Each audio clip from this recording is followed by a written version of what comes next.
Many individuals, when they move to Serbia to obtain temporary residency or through a business, they typically end up on the entrepreneur side of business setup simply because it's the least amount of legwork. It's a flat rate tax system.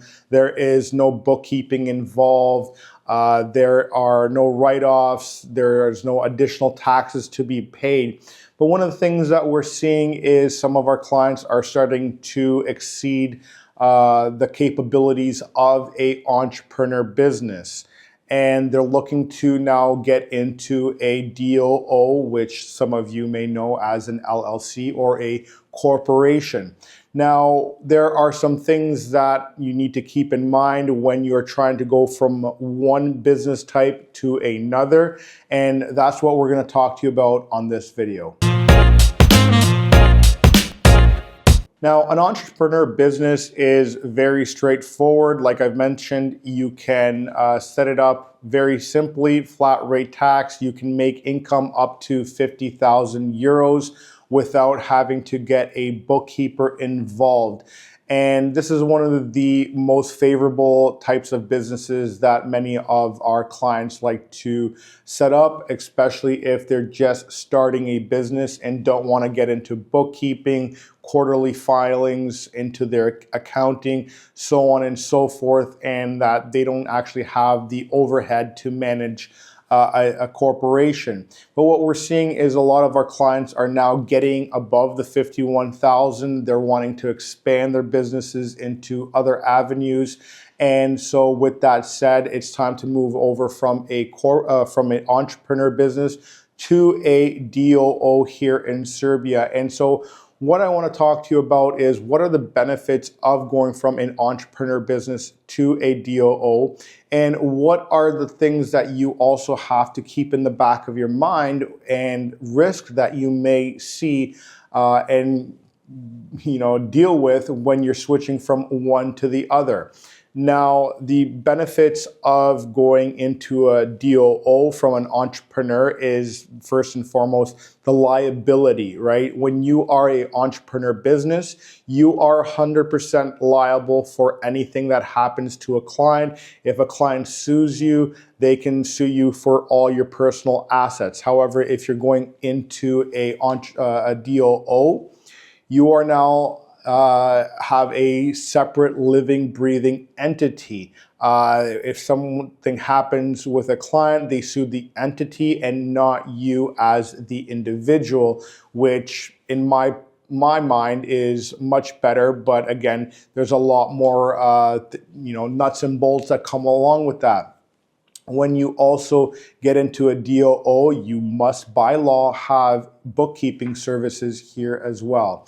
Now, what are the other benefits when it comes to a DOO? If you are looking to enter into a partnership, now you can bring in partners into your business as well, where with an entrepreneur business, it's simply that. It's one individual working for that business, and you cannot have partners all part of that entrepreneur business.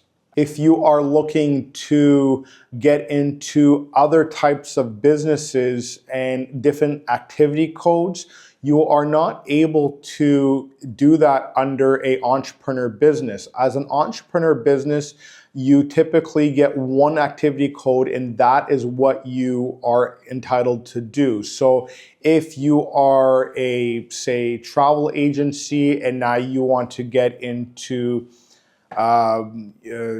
healthcare or something like that, you can add another activity code under a DOO. But if you are an entrepreneur business and you set up a tourism business or something, business consulting, for instance, you can only do that. Now, one of the main ones that we do set up for our clients, regardless if it's an entrepreneur or a DOO, is that we set them up as a business consultant, and that leaves them a wide range of services that they can offer with either of the two businesses. But if you are now looking to get into something beyond business consulting and you need another activity code with a corporation, you can just add as many activity codes as you want. Keep in mind, not all activities are able to be done without licenses or some sort of education. So that's something else you have to keep in mind, and that's something which we are able to guide you through in this process. But what I'm trying to also look at is what are the negativities of going from an entrepreneur business to a DOO. Now, you can legally go to the business registry and say, hey, listen, I want to switch my entrepreneur business to a DOO, and what they'll be able to do is you pay the taxes you need to do, and they will shut down your entrepreneur business and open you up a DOO business. However, the issue with that is that if you, for instance, have a establishment, right? Like for us, we have an office here, and on the door of our office, you have to have your entrepreneur business or your DOO business labeled on the door as to what it's registered as. However, if you are, and this is something that I should mention also, is that there are people that do inspections here. So there are local governing bodies that go around, make sure that you're in compliance, you have your fire extinguishers, you have your escape plans, you have the proper labeling on your establishment. And if you don't, there could be fines that you incur if you do not comply or that you have overseen. Now, if you have a business or an office like I do here, and you are currently registered as an entrepreneur on your door, one of the things that the APR or the business registry will not tell you is that they're going to close down the entrepreneur business, open it up, and you are then responsible to have that signage or that wording on your door changed immediately. However, you cannot change it beforehand. So the thing is, say today I got my approval to be have the entrepreneur business closed, and I open it all on the same day. That means today I need to call someone right away to come and change that the lettering on the door, because I could be fined if I don't. And so that is something that you have to keep in mind, and it's not really feasible. People are not available for you to call them right now and be like, hey, listen, I just got my approval. I need you to come right now to change it. People are busy and things that need to be scheduled. So what are some of the best ways to work around so that you are not get some sort of fines or regulatory action against you? Is if you have a local business such as I do, and of course, you're going to have a lease agreement with the landlord, unless, of course, you own the business, is to ensure that when you do go into another business, that you also have the ability to do virtual offices. So one of the services we provide here at Relocation Serbia for businesses that want to register a virtual office is an agreement with our landlord that we are able to host multiple businesses under one address. And of course, if I get the inspectors coming in here and say we have 10 businesses registered here, but you're only here, I can show him or her the document, the lease agreement I have with my landlord saying I am allowed to have multiple businesses here. I'm in compliance. So that is something that you should keep in the back of your mind, especially if you think you're going to be moving forward from one business entity to the other.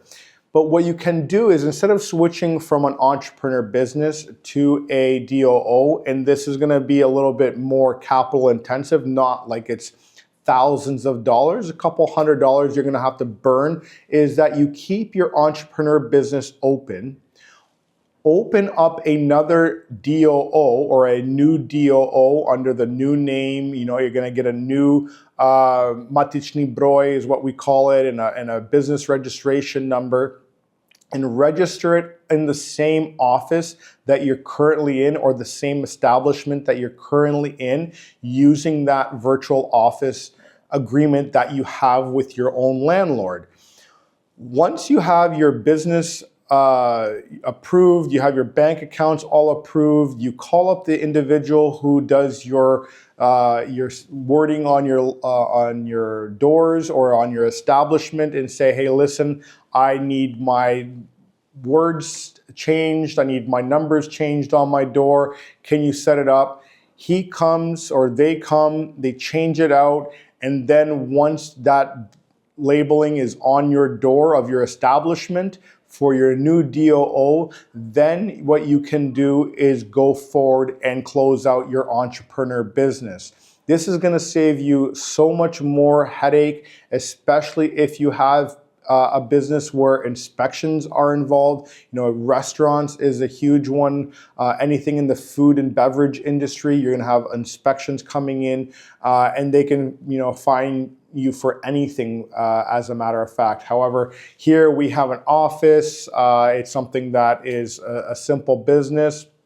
At the same time, if you have employees, you want to make sure your employees are well documented as well, because the inspectors can ask for your employment agreement, so on and so forth, that they're registered properly. If you don't have an employee registered properly or don't have an agreement, they could fine you for that as well. So it's making sure that all your I's are dotted and your T's are crossed so that you don't get in any sort of compliance issues. And that would be what I would advise to you or any of the clients that we work with when they're looking to move from one business entity to another. And I hope this video helps you in staying compliant, and so you don't get your foot stuck into something that you don't want to. Thanks for watching. I'll see you on the next one.